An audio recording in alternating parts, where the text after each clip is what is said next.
Honestly, my trip to Paris, France was absolutely amazing. Like, it was my first time out of the country, and I got to go to Notre Dame and the Eiffel Tower. I got to eat so much amazing food, and I got to hang out with friends. Like, it was an absolutely amazing trip all around. Yep. Oh, yeah. I also got to play Pokemon Legends ZA. Now, before I even get into it, I just want to quickly say thank you so much to Pokemon for the opportunity, because they actually invited me out to Paris to play Pokemon Legends ZA. So I would not have even had the opportunity to play it if it wasn't because of them. So Pokemon, you guys are absolutely amazing. Thank you so much. And of course, disclaimer, hashtag expenses paid by @Pokemon. And remember when I said that I got to see the Eiffel Tower? Well, not only did I get to see the Eiffel Tower, I got to play Pokemon Legends ZA in the Eiffel Tower. So yes, I did get to play Pokemon Legends ZA for 1 hour inside of the Eiffel Tower. And I wished that we had more time to play the game, because I genuinely enjoyed every single second. And actually, I think I actually had some of the staff members who were like watching us play the game. I think I actually made a lot of them laugh from like how hyped and excited I got from like playing the game. It was incredible, bro. So I started off my journey in Wild Zone 6, and this felt like an area for me to get my feet wet, to really understand like the controls of the game and understand how Pokemon are being like integrated in Lumio City in these wild zones. So I got to venture off and I got to battle Pokemon, catch Pokemon. I avoided a few, and other things like collectibles, like, collecting items and stuff. But I remember distinctively that I kind of approached a pack of Houndour. Now, I wanted to make sure that I experienced battling and catching Pokemon in Pokemon Legends ZA. So I fought a few and I caught a few. But then there was this one Pokemon in particular. There was an Alpha Houndoom. Now, I thought that I could handle the Houndoom, especially because I had a Gyarados on my team. I wasn't ready. Now, don't get me wrong. The Gyarados was strong, but I ended up getting bodied by Houndoom, I think twice. But it also, reminded me that if you do get bodied, you get sent back to the Pokemon Center. Then you can go back into the Wild Zone and, venture off or do whatever you're doing, kind of picking up from where you left off. But there is one thing that I did learn while playing Pokemon Legends ZA. It's the fact that a lot of moves that we're accustomed to when it comes down to like other like Pokemon games function differently in this game. And the best example is actually Whirlpool. Now, the Gyarados that I was using in the game had access to Whirlpool. And in the other games, it's a move that deals damage over time to, your opponent's Pokemon. In Pokemon Legends ZA, it's an AoE. So pretty much you would use Whirlpool and it would execute around the, enemy Pokemon. But if they stay within that AoE, they will take damage over time. They do have the ability to move away from it as well, and then obviously they won't take damage, but it is a damaging AoE. And that's only one example of how certain moves that we've gotten so accustomed to over the years function differently in this game, and I'll talk a bit more about that later on in this video. And apart from the Houndour and the Alpha Houndoom that was there was also an Alpha Pikachu that was there. And the thing is, I really tried to catch it because my time was running out to play the game, and I wanted to end it off strong by catching that Pikachu. But unfortunately, around that time, a lot of my Pokemon were actually about to faint, and I was running out of Pokeballs. And of course, when you try to catch a Pokemon multiple times in Pokemon Legends ZA, it's gonna come to a point where that Pokemon ends up enraged. And when they're enraged, you can't catch them. You have to wait for them to calm down a little bit before you can try to catch them again. So because of that, I was not lucky enough to catch that Alpha Pikachu. I really, really wanted to, but I just couldn't do it. So that's two Alphas that when I finally get my hands on the full game, I'm going to catch. Alpha Pikachu and Alpha Houndoom. But of course, battling and catching wild Pokemon is only one aspect of Pokemon, because the other is battling trainers. And I did get to experience that in the ZA Royale. So yes, I did get to enter a battle zone, and I did get to fight lots of trainers. And honestly, I really like the way how it's structured in Pokemon Legends ZA, because in Pokemon Legends ZA, when you enter a battle zone, you have to reach a certain amount of points earned. I believe from what I played, it was 5,000 points earned, and doing so will increase your rank. And the cool thing is you can either earn that just by fighting trainers, or you can do so by fighting trainers alongside knocking out challenges. Now, scattered all over the battle zone will be a lot of items pretty much. Like, you will get regular items such as like Pokeballs, for example. You'll have other things such as prize medals, but there are these blue glowing like cards that are like challenge cards. And when you approach them, you have the opportunity to accept that challenge. One of which, if I recall correctly, was sneaking up and starting a battle with a flying type move. And if you do accept that challenge, then when you walk up to a trainer, if you sneak up to them, so that way you don't get detected, and then you use a flying type move, you'll knock out that challenge. And then you beat the trainer, and then you earn those extra points. And it's a real good way to be able to quickly get 5,000 points racked up. And there's, like I said, a ton of challenges scattered all over the battle zone. So maybe if there is one that you got and you might not be able to knock it out, you can definitely knock out another because you can stack those challenges together. I don't remember if there was a limit to how much could be stacked, but I do know that you can stack multiple challenges together, so that way you can start racking up extra points alongside what you get just for being the trainer.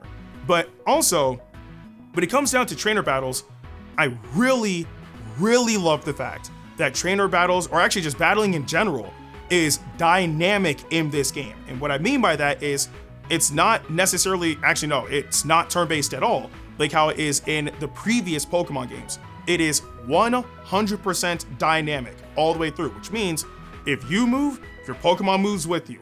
If you like run towards a Pokemon, your Pokemon is gonna run towards a Pokemon with you. If you stop, your Pokemon's going to stop.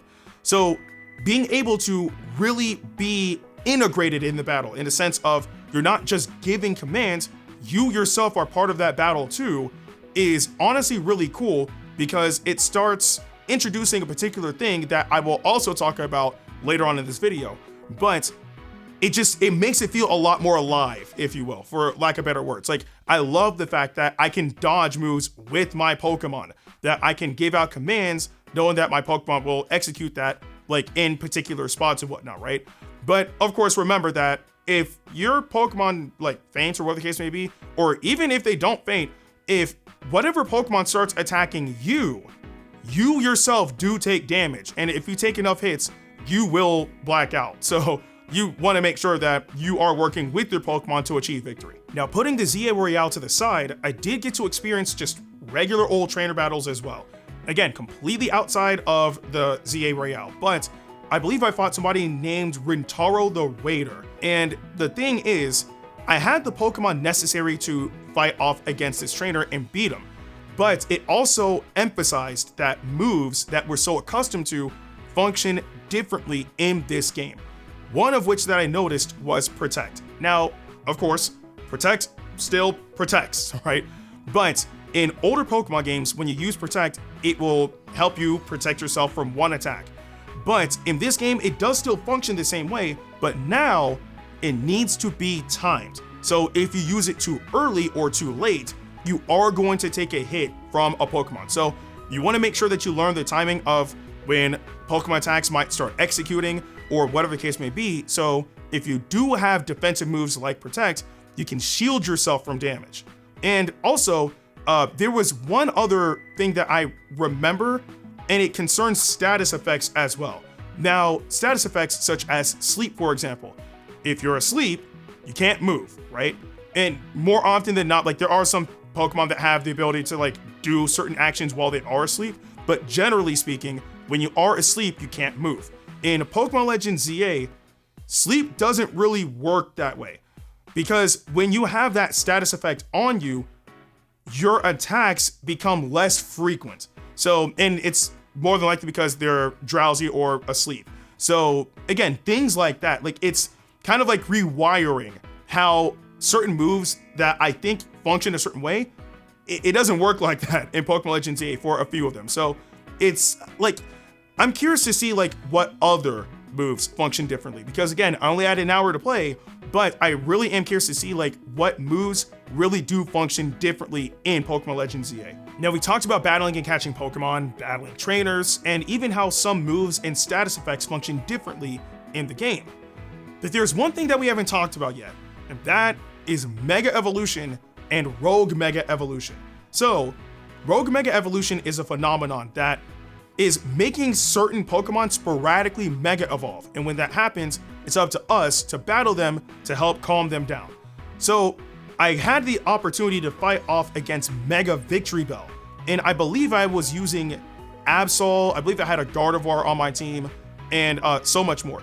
But I really enjoyed fighting Mega Victory Bell. Like, just the main thing about it is you're able to fight Mega Victory Bell, and obviously Mega Victory Bell is going to be fighting back against you, but it brings one particular thing that you are going to have to keep in mind when you fight these rogue Mega Evolved Pokemon, and that is positionals.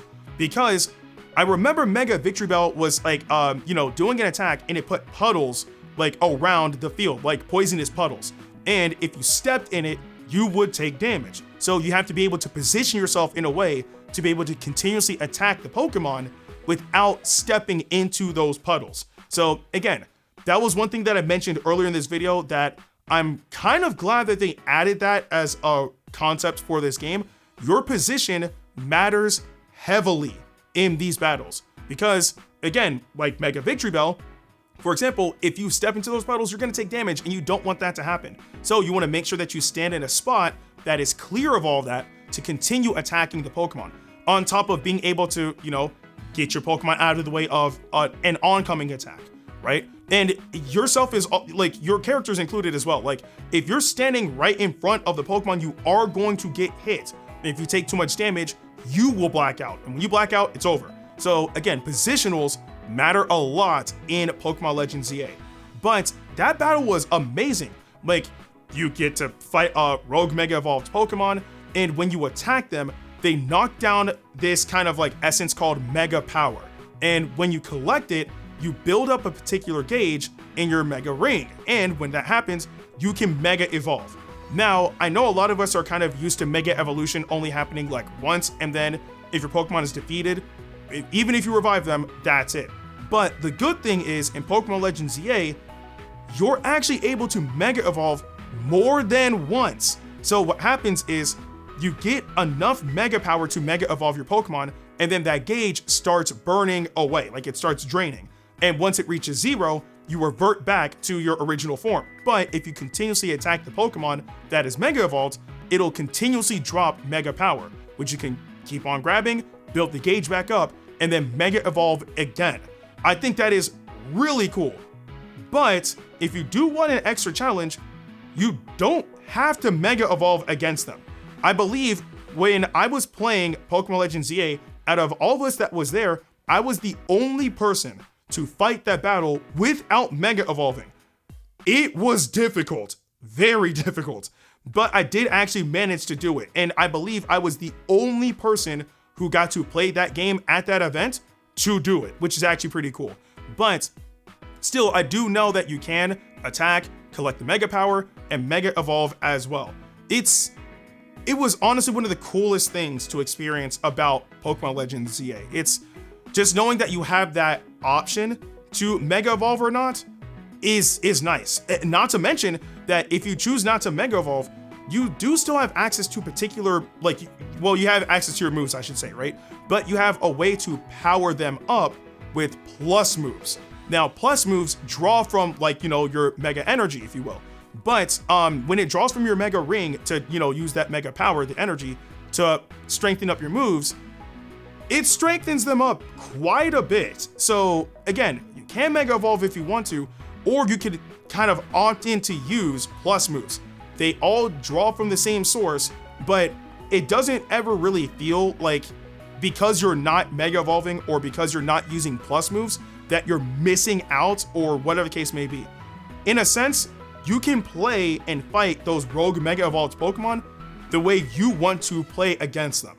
And I think that's a really cool idea. All in all, I had an absolutely incredible time playing Pokemon Legends ZA, and I wish that we had more than an hour to play it, because I remember distinctively when our time was up and we had to leave the Eiffel Tower, and I got to the bottom of the Eiffel Tower and I was looking up, and the whole time I was thinking, man, if only I had 30 more minutes or even 5 more minutes to just keep playing the game, because there was so much more that I wanted to see and so much more that I wanted to do and just so much I wanted to experience with the game. So now that I'm back home and I have like, you know, I've had time to like think about like the trip and the game, and just when Pokemon Legends ZA releases, I'm getting it day one because the time that I spent playing it in Paris, France was incredible. So I cannot wait to get my hands on the full game and see what it fully has to offer. But I really enjoyed what I played. But that's my thoughts on Pokemon Legends ZA, like my hands-on experience, if you will. The game is fun, man. The game is fun, and I can't wait for the game to fully release. But I do want to know what you guys thought about this in the comment section below. But with that being said, I'm Ndukauba. Like, share, and subscribe, and I'll see you guys in the next video.